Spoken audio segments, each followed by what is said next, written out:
Students, उम्मीद करता हूँ आप सब खैर आफियत से होंगे। अच्छा, तो आज हमारी एक्सरसाइज 1.1 का क्वेश्चन नंबर 2 है, जो कि हमारे पास है represent the following numbers on the number line. ठीक है, पहला जो हमारा पार्ट है क्वेश्चन नंबर 2 का, इस सवाल को हम सॉल्व करेंगे और इसको लाइन के ऊपर रिप्रेजेंट करेंगे। ठीक है, इसको ज़ाहिर करेंगे। जैसा कि आपने एक यहाँ से लाइन ड्रॉ कर लेनी है। ठीक है, ये ले, मैंने ये यहाँ पे लाइन ड्रॉ कर ली। लाइन के सेंटर में आपने 0 पॉइंट लगाना है और आपने यहाँ से जो सेंटीमीटर्स हैं, हर एक यानी कि डिफरेंस जो रखना है वो आप यहाँ पर 2 सेंटीमीटर का हर पॉइंट के दरमियान जो है वो डिफरेंस रख सकते हैं। यहाँ पर हर पॉइंट के दरमियान आपने 2-2 सेंटीमीटर का डिस्टेंस रखना है। ठीक है, तो मैंने यहाँ पर हर पॉइंट के अंदर 2-2 सेंटीमीटर का डिफरेंस लगा लिया ये। और हमें पता है कि 0 से राइट साइड वाले नंबर पॉजिटिव नंबर्स होते हैं 1, 2, और 0 से लेफ़्ट साइड वाले नंबर नेगेटिव होते हैं -2, -1। ठीक है, तो अब आपने क्या करना है, इसको सॉल्व करना है पाइथागोरस थ्योरम के मुताबिक। अब पाइथागोरस थ्योरम क्या कहता है कि हमारे पास जो हाइपोटेनस का स्क्वायर होता है, ठीक है, ये हमारे पास एक राइट एंगल ट्रायंगल है जिसमें हमारे पास ये बेस है, ये बेस है और ये हमारे पास परपेंडिकुलर है, और ये जो हम ड्रॉ करने जा रहे हैं ये हमारा हाइपोटेनस है। ठीक है, ए बी सी पॉइंट कह देते हैं।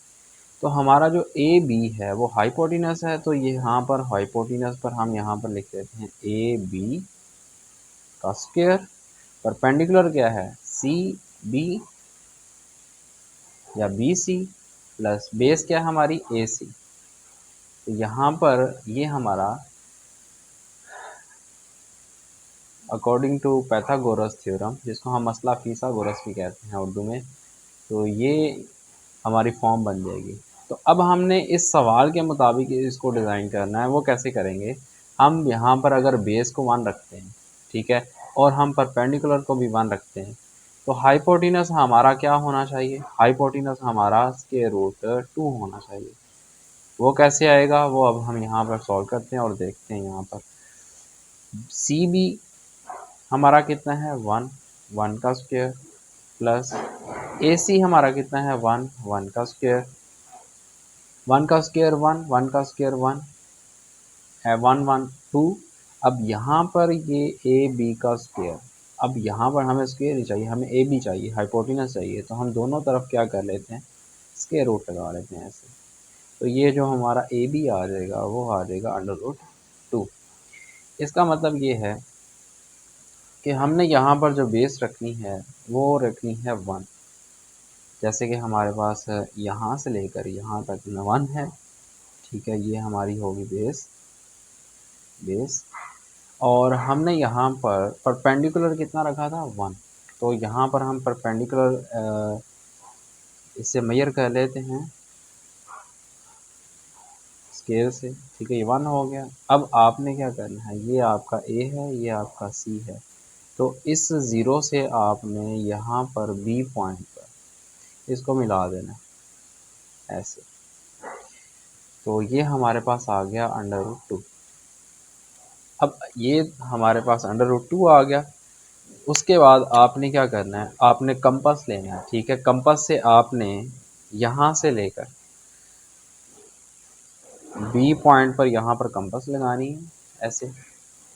ठीक है, और इसको ऐसे जो है डॉटेड लाइन लगा देनी।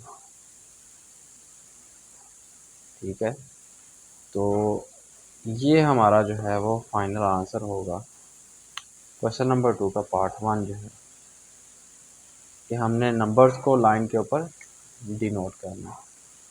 नंबर 2 की तरफ चलते हैं, जो कि हमारे पास पार्ट नंबर 2 जो है वो कहता है √3। ठीक है, पार्ट नंबर 2 क्या है हमारा √3। इसको भी हम ऐसे ही पाइथागोरस थ्योरम जो हमारे सिलेबस में है, जो बुक के अकॉर्डिंग सॉल्व हुआ है, हम उसके मुताबिक इसको सॉल्व करते हैं। तो अब यहाँ पर अगर हम एज अ बेस जो है √2 लेते हैं, √2 लेते हैं, और यहाँ पर मैं एक लाइन ड्रॉ करता हूँ जो कि परपेंडिकुलर मेरी लाइन होगी। ठीक है, ये मैंने एक परपेंडिकुलर लाइन ड्रॉ की यहाँ पर। ठीक है, जो कि मैं उसको 1 सेंटीमीटर या 1 रखता हूँ, और यहाँ पर मैं एक हाइपोटेनस ड्रॉ करता हूँ। ठीक है, अब ये मेरी क्या है, बेस है, ये परपेंडिकुलर है, और ये मेरी क्या है, हाइपोटेनस है। तो बाय पाइथागोरस थ्योरम अगर हम इसको सॉल्व करें, ये ए है, बी है, इसको मैं ये सी कह देता हूँ। तो यहाँ पर ए बी बेस है, बेस है, ठीक है, बेस का स्क्वायर प्लस परपेंडिकुलर का square is equal to hypotenuse का स्क्वायर। ठीक है, अब यहाँ पर परपेंडिकुलर क्या चीज़ है, बी सी, बी सी का स्क्वायर। हाइपोटेनस यहाँ पर क्या है, ए सी, इसका स्क्वायर। अब अगर हम ए बी की जगह पर √2 का ये स्क्वायर लेते हैं और बी सी को हम L1 स्क्वायर करते हैं, और यहाँ पर क्या आ जाएगा हमारे पास, ए सी का स्क्वायर, जो कि हमारा हाइपोटेनस है। अब इसको ये स्क्वायर स्क्वायर रूट से कैंसिल हो जाएगा, 2 आ जाएगा, और ये 1 का स्क्वायर 1 होगा, और ये हमारा हाइपोटेनस है, एज इट इज आता जाएगा नीचे स्क्वायर में, ये आ जाएगा 3, और ये हमारा हाइपोटेनस का स्क्वायर। दोनों तरफ आप जज़र ले लें, स्क्वायर रूट ले लें, और ये हमारे पास क्या आ जाएगा, हाइपोटेनस का स्क्वायर, और ये जज़र, ये इससे स्क्वायर रूट से कैंसिल हो जाएगा, इसका आ जाएगा √3, और यहाँ पर क्या आ जाएगा, हाइपोटेनस। इसका मतलब ये है कि अगर हम बेस यहाँ पर √2 लेते हैं और परपेंडिकुलर 1 रखते हैं, तो हमारे पास जो हाइपोटेनस आता है वो √3 आंसर आता है। मैंने एक लाइन लगा ली, यहाँ पे मिड में आपने 0 लगा देना है, और यहाँ पर आपने क्या करना है कि हर एक में डिफरेंस जो है वो इक्वल रख देना है। मैं यहाँ पर 2 सेंटीमीटर का जो डिस्टेंस है वो हर एक के दरमियान रखने जा रहा हूँ। हर एक के दरमियान दो दो 2 सेंटीमीटर का जो है वो गैप रख रहा हूँ। ये आ गया 2 सेंटीमीटर, ये 2 सेंटीमीटर, ये 2 सेंटीमीटर, ये 2 सेंटीमीटर, ये 2 सेंटीमीटर, ये 2 सेंटीमीटर, 1 2। लाइन के राइट साइड वाले पॉजिटिव नंबर्स, लेफ्ट साइड वाले नेगेटिव नंबर्स। अब हम इसको कैसे रिप्रेजेंट करेंगे, अब हमारी जो बेस थी वो थी √2, और जो हमारा परपेंडिकुलर था, बेस हमारी √2 और जो परपेंडिकुलर था वो हमारा 1 था। तो यहाँ पर हम पहले √2 ड्रॉ कर लेते हैं, जो कि हमारा ये लाइन 1 तक होगा, और बेस हमारी ये होगी, ये ए बी। ठीक है, ये आपने पॉइंट नहीं लगाने ऊपर, ठीक है, ये मैं आपको बताने के लिए ये लगा रहा हूँ। इसके बाद आपने 1 सेंटीमीटर जो है हाई जो है परपेंडिकुलर ड्रॉ करना है। उसके बाद आपने इस पॉइंट को 0 से इस पॉइंट को मिला देना, 0 वाले पॉइंट को इस पॉइंट से मिला दिया। अब आपने यहाँ पर हम परपेंडिकुलर ड्रॉ कर लेते हैं 1 सेंटीमीटर का, 1 सेंटीमीटर का परपेंडिकुलर ड्रॉ कर लेते हैं, 1 सेंटीमीटर, 1 सेंटीमीटर, ये हो गया। अब इसको और इस पॉइंट को मिला देंगे, जो कि हमारा क्या था, √3 आ रहा था, ये हमारा 1 था। ओके, तो अब क्या करेंगे, अब हमने यहाँ पर कंपास लेनी है। ठीक है, कंपास से आपने इस पॉइंट को यहाँ से, यानी कि यहाँ से मिला देना, यहाँ से। ठीक है, यहाँ से फिर आपने इसको थोड़ा सा एडजस्ट करना, ठीक है, और ऐसे करके आपने इसको डॉटेड लाइन के अंदर ऐसे रिप्रेजेंट करना। हमारे पास पार्ट 3 है क्वेश्चन नंबर 2 का। तो इसमें एक हमारे पास वॉल नंबर है जो कि यहाँ पर 4 है, और इसके साथ 1/3 भी है। ठीक है, 4 है, उसके साथ 1/3 है। इसका क्या मतलब है कि आपने 1 2 3 4 यहाँ पर आ गए इस नंबर पे, उसके बाद आपने इससे अगला जो हिस्सा है उसको 3 हिस्सों में डिवाइड करना है, 1 2 और ये 3। ये 1 हो गया, ये 2 हो गए, और ये 3। तो ये 3 हिस्सों में डिवाइड हो गया और 4 होता है, तो इसके अंदर हम 3 लाइन लगाएंगे, जैसे 4 पार्ट हो जाएंगे।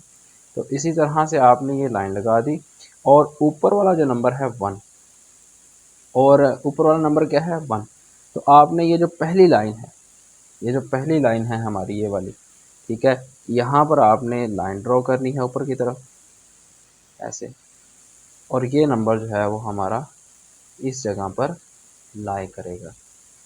तो आई होप आपको इसकी समझ आ गई होगी। अब आ जाते हैं हम पार्ट नंबर 4 की तरफ। फर्स्ट नंबर है -2 1/7। अब -2 नंबर कहाँ पर है, 0 से लेफ्ट साइड पर, ये वाला यहाँ पर है।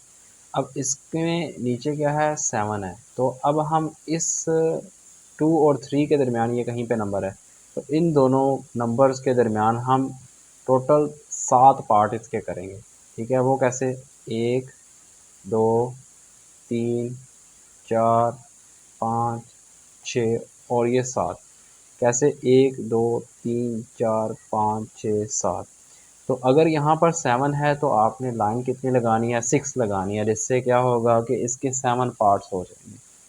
और ये ऊपर वाला नंबर आपने देखना है 1 है, तो इसका मतलब है कि 2 से आगे वाले जो लाइन है, जो फर्स्ट लाइन है, वहाँ पर ये नंबर जो है वो लाई कर रहा है। आपने इसको ऊपर ड्रॉ करना है, -2/2 1/7, यहाँ पर ये नंबर आ जाएगा। इसी तरह से नीचे हमारे पास ये वाला क्वेश्चन है, पार्ट नंबर 5 है, और यहाँ पर एक वोल नंबर 2 है 0 से इस साइड पर 2 ये है, और इसके नीचे क्या है 4। तो अब हम इसके दरमियान 3 लाइनें लगाएंगे, तो ये 4 पार्ट हो जाएंगे इसके, यानी कि 2 और 3 के दरमियान ये कहीं पे नंबर है। अगर हम इसके अंदर 3 लाइनें लगा देते हैं, 1 2 3 हो गया, तो यहाँ पर हम 4 पार्ट में इसको डिवाइड कर दिया। अगर यहाँ पर 4 है तो यहाँ पर 3 लाइन लगाएंगे, अगर यहाँ पर 5 है तो यहाँ पर 4 लाइन लगाएंगे, जिससे उसके जो हैं वो इतने पार्ट हो जाएंगे। अब यहाँ पर ऊपर वाला नंबर देखना है कितना है, 3 है, तो 1 2 3, ये 3 लाइन बन रही है, तो यहाँ पर ये वाला जो नंबर है वो लाई कर रहा है, यहाँ पर आएगा। आई होप आप सबको समझ आ गई होगी। अगर फिर भी कोई डाउट्स हैं तो वो आप मेरे व्हाट्सएप नंबर पे कांटेक्ट कर सकते हैं, जो कि मैंने नीचे डिस्क्रिप्शन में प्रोवाइड कर दिया आपको।